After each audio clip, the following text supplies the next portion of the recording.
How does it feel to be at the end of this 4-year journey that you've been on? It feels great. Just feel like I've been born again. I get a chance to restart my life and do some positive things. Do you think that this verdict will change how the court system is working here in Memphis? As corrupt as this system is, I doubt it. The man accused of being the mastermind behind Young Dolph's murder just walked out of court a free man, acquitted. In this video, we're diving deep into how this shocking, not guilty verdict even happened and whether CMG and Yo Gotti could still find themselves facing charges in the future. But here's the wild part. This so-called freedom might actually be the most dangerous thing for him, because sometimes prison bars can offer more protection than the streets. The man accused of being the mastermind behind Young Dolph's murder just walked out of court a free man, acquitted. In this video, we're diving deep into how this shocking not guilty verdict even happened and whether CMG and Yo Gotti could still find themselves facing charges in the future. But here's the wild part. This so-called freedom might actually be the most dangerous thing for him, because sometimes prison bars can offer more protection than the streets. State of Tennessee versus Hernandez Govan, count 2. We, the jury, find the defendant, Hernandez Govan, not guilty in count 2 of the indictment. Ma'am? Court's in session. Ma'am? Ms. Johnson, is this your verdict? Is this your verdict? Yes. Is this your verdict? Yes, ma'am. Is this your verdict? Yes. Is this your verdict? Yes, Your Honor. Is this your verdict? Yes. Is this your verdict? Yes. Is this your verdict? Yes, Your Honor. Is this your verdict? Yes. Is this your verdict? Yes. Is this your verdict? Is this your verdict? Yes, ma'am. Ladies and gentlemen of the jury, I want to thank you for... This trial was never really about guilt or innocence. Everybody knew what time it was. The real test was whether the prosecution could actually prove it, whether they had the evidence to lock him down for good. Look at how Young Dolph's murder went down. It wasn't sloppy, it was calculated. No phones, no texts, no digital fingerprints anywhere. This was straight old school. Come through, there's money on his head. That's how it spread. Word of mouth in the streets, but no follow-ups, no reports, no checking back in. If somebody grabbed that bag, they moved solo with no accountability. That's why investigators had nothing. No paper trail, no phone calls, nothing to tie Hernandez Govan directly to the hit. The entire case ended up hanging on the words of the actual shooters. But here's the problem. Once you put convicted killers on the stand, their credibility collapses instantly. Everyone knows the defense will tear them apart. And then came Govan himself. Watching him turn on the waterworks was something out of a movie. Crocodile tears dripping while he stared right into the cameras, trying to sell the world on this image of a loving father of 4. He acted like he'd never touched the streets a day in his life. The way he pulled that off was eerie. So cold, so rehearsed, it almost sent chills through the courtroom. That's the picture he left behind after walking away with a not guilty verdict, smiling, polished, and free. I just want to say thank you to my attorneys, Manny, Robert, Haley, Beth, Handel, my private investigators, everybody for helping me. I didn't have the resources to necessarily, cover everything, and Manny still helped me, and he knew I was innocent. Everybody around me knew I was innocent. I just want to say thank you to the jurors for getting this right and getting my life back. And that's the main thing. What was it like during the trial? At what point did you think, hey, wait a minute, I think I have a chance? Well, I knew I had a chance from the beginning because I knew in my heart I was innocent. And so, there was times during the trial, of course, you get some frustrations and stuff here and there, but overall, I knew my innocence would prevail. We've broken down this trial in ways that even some so-called professionals never touched. The prosecution tried to keep Hernandez Govan's motive simple. Either he wanted the bag of money, or he thought linking with CMG could open music doors, but that's surface level. It misses the real weight of this story. For Govan, the ties ran deeper. His bond with J Money and D Money wasn't business, it was family level personal. He treated them like nephews, neighbors who grew up side by side, eating meals together at their mother's house. That part of the story never even made it inside the courtroom, but it's key. J Money was more than a Memphis rapper. He had a buzz working with Chief Keef, and his career was heating up fast. He was also close with Young Dolph, moving as both mentee and right hand until tragedy struck. When J Money passed, Dolph slid fully into that CEO lane. But that move had consequences because it meant doing business with folks who didn't rock with J Money's people. The tension went crazy when Dolph signed Big Unk, the same man many believe was tied to D Money's death, J Money's younger brother. Their mother didn't stay quiet either. She went straight to Facebook and Twitter, calling Dolph out in public. After that, the streets picked sides. The music, the whispers, the posts. Suddenly, Dolph was being painted as a traitor. That's when the Chula Mafia's anger started boiling over. This wasn't about doing CMG's dirty work. It wasn't about clout or cash. This was personal. They carried their own vendetta, their own unfinished business, and Dolph was at the center of it. That angle, the raw personal motive, never really got exposed in trial, but it's the key piece that changes how you see everything. I'm sorry if you already answered, but when you heard those 5 words, you are free to go. Just that reaction. You want to know how I felt? Absolutely. It's hard to explain the feeling of knowing you got your life back. And it's one of the best feelings I ever experienced. And I'm just happy to be free. How much of a weight is this, lifted off of your shoulders after hearing not guilty, not guilty? It's a huge weight, I was fighting more so for my son. I have an autistic son, so that's what my fight was mainly for. It's almost unreal. After 4 long years of drama, loss, and chaos, he still managed to walk out with a not guilty verdict. The streets can't believe it, the city can't believe it, and honestly, neither can we. To really break this down, we tapped in with a courtroom reporter who's been locked in on this case from day one. He lays out the key details that shaped the jury's decision and ultimately opened the door for this shocking acquittal. The longer that the jury deliberates, the better it is for your client. Mm-hmm. They're discussing certain things, but this was a very limited amount of information, very limited jury verdict form that they had to consider, essentially 3 charges, all wrapped around the same thing. So it wasn't a lot of complexity there. It was really about, did they believe the state's main witness or did they not believe it? And that's what it came down to. Yeah, I mean, it seems like in a case like this, there's not that much physical evidence to deal with at all, right? That's correct. The state was never alleging that Govan was the man who pulled the trigger. Right. So his argument is, why are you believing what... Correct. The entire case is credibility of what he says, Cornelia says, mm-hmm. as opposed to, well, we don't have to say anything as the defense, but do you believe the state's main witness? A young man who has a lot to gain or lose based upon his testimony, and not just this trial, but prior trials, mm-hmm. Who's facing the same charges, who was actually admitted to be the gunman, mm-hmm. The one with the most powerful weapon.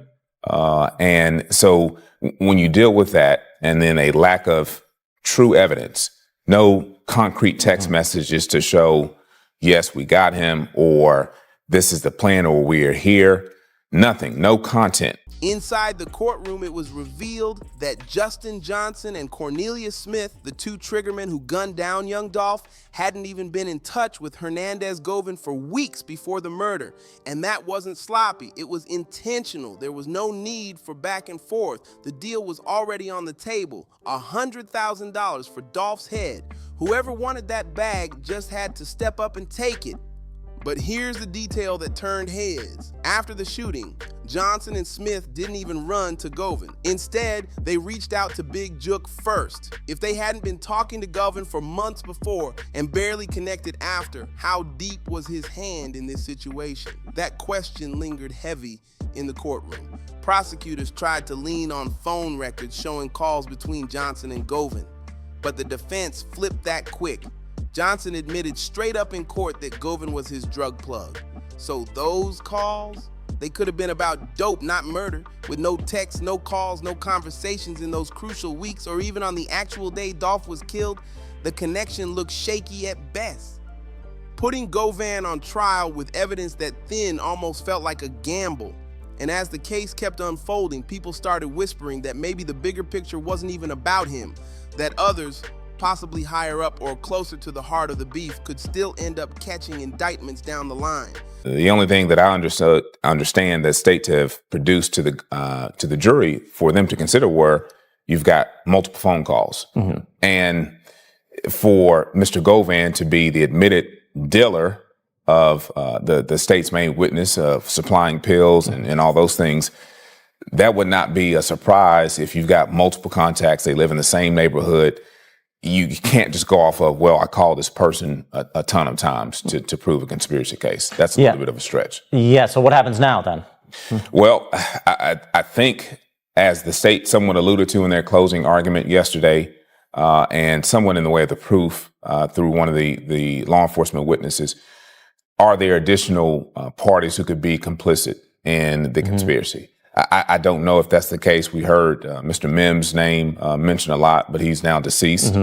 So obviously nothing can come of that. It just, I think they need to take a step back and probably regroup and see if the investigation needs to go anywhere or if it just rests there. They do have at least two of the individuals, the most complicit, the actual shooters, accepting responsibility in one case and being found guilty in the other case. Yes. So do you think this makes it more or less likely that they're going to be able to go after, higher up parties? Less likely. I mean, you would be putting the state's main witness on now for a third or fourth or fifth trial. And every single time that he goes and gets on the stand, the hope as a defense attorney is his testimony changing? And bit by bit, piece by piece, it's just like he becomes a weathered person at that point. I mean, that's a taxing thing to be on the stand, multiple trials for multiple hours at a time, and have to remember and be consistent with everything. Yeah, I mean, to your point, it was a pretty quick trial. We were to come to this conclusion within just 3 or 4 days. Right. Seems like the jury knew kind of what they were going to come to. Well, I don't know if that's the case that they knew. I mean, obviously, from a human perspective, right. They decided quickly. Exactly. I mean, it was one of those things that they probably had to go back into the jury deliberation room and say, do we believe what he said, the state's main witness? Forget what the girlfriend said for the most part. Law enforcement's testimony wasn't really helpful whatsoever. The autopsy, it was what it was. But does this young man's testimony line up? And do we have enough? And what a lot of people fail to remember is that it's not just beyond a reasonable doubt. It is beyond a reasonable doubt for a criminal case. But in our jury instructions, as Judge Johnson Mitchell read to the jury yesterday, it requires a moral certainty. And that level of certainty that you would exercise in your most important affairs, where to put a sick parent, where to move, things higher than that, quite frankly, what to do about a parent who's suffering with a deliberate, just a horrible illness or sickness. Those are the levels of certainty that you have to have when convicting a person, because truthfully, you obviously taking a person's freedom away. And the jury knows the stakes, even though they don't know the potential consequences and aren't told about the punishment options. They know the consequences. You're dealing with the most serious offense of first-degree murder. This whole trial was leaning almost completely on witness testimony, and that foundation was shaky from the start. Cornelius Smith, one of the actual shooters, is sitting there fighting his own murder charge. Of course, he's going to say whatever keeps his neck off the chopping block. His word alone was never going to carry much weight. Then came the detective. Govan's attorney shredded him on cross-examination, making him look less like a solid investigator and more like somebody fumbling through the case. His credibility crumbled right there in front of the jury. And the girlfriend, she hit the stand too, but all she really offered was that she saw Cornelius Smith link up with Govan afterwards. She didn't hear what was said. The only thing she repeated was that Smith told her Govan had money for him. That's paper-thin evidence. Here's the bigger problem. If the state couldn't build a strong enough case to convict Hernandez Govan, how on earth could they ever think about convicting Yo Gotti? Let's be real. Who had the type of money to throw $100,000 on Young Dolph's head? It wasn't Big Jook. Sure, he was successful, but he wasn't sitting on that kind of millionaire budget. The only person in that camp with that type of bankroll was Yo Gotti himself, the head of CMG. From where I see it, Gotti was likely the money man, while his brother Big Jook handled the recruiting and negotiations. But even with that theory floating around, there was never any evidence tying Gotti directly to Cornelius Smith, Justin Johnson, or Hernandez Govan. If the case against Big Jook couldn't stick and the one against Govan fell apart, what shot would prosecutors really have at taking down Yo Gotti? Zero. After the verdict, Govan's attorney even fired a shot in court. Go after the real power players, the ones who could actually afford to put up $100 grand. Don't target Govan just because he doesn't have the resources to fight back. And truthfully, the jury seemed to buy into that logic. They looked at him as the smallest pawn in a much bigger game. He wasn't the one holding the millions. CMG was. That doubt lingered heavy. And that raises the final question: if the prosecution kept pointing fingers at CMG, Big Jook, and Yo Gotti, why weren't those names sitting in the courtroom as defendants? Why spend so much energy chasing the lowest man on the ladder while the bigger players never touched the stand? In the whole case. I think you get in bed with dogs, you get fleas, and that should have been done all the way through. If I could find all the holes in the case after 4 years of police investigations, you darn well know they could have. And I frankly think they shaded things, did whatever they had to do politically to make this a case, and they didn't actually go after the real perpetrators. Anything else you'd like to say? I'm good, thanks. If I were Hernandez Govan, I wouldn't just pack up and leave Memphis. I'd disappear from the entire country. Staying local isn't even an option because the danger around him is way too real. Young Dolph and PRE have proven time and time again that their reach is long and their determination to strike back runs deep. Since Dolph's death, more than a few figures tied to CMG and Chula Mafia have lost their lives. Names directly connected to this case have already been wiped out. CEO Jizzle, who actually showed up in court and tried to introduce straight drop to CMG, was killed. Big Jook was killed too. And the list doesn't stop there. The pattern is clear as day. Anybody linked to this case seems to end up dead. Even the court itself recognized how serious the threat was. When Govan was granted bond, he was put on strict house arrest, not because they thought he'd run, but because his life was at risk. The judge openly admitted that if Govan stepped outside, he could get taken out before the trial even started. When he tried to request work release, the court flat out denied it for the exact same reason. Now he's walking free and all those protections are gone. If he stays in Memphis, he's exposed with a target on his back every single day. In many ways, his life might be more at risk now than it ever was locked up behind bars. That's the reality of the streets. Every choice has a price and no verdict can erase the consequences. We don't promote violence, but let's keep it real. For Hernandez Govan, the only real shot at survival might be vanishing completely. Court might have set him free, but freedom doesn't always mean safe. Make sure you like, share, comment, and subscribe. And we'll catch you on the next one.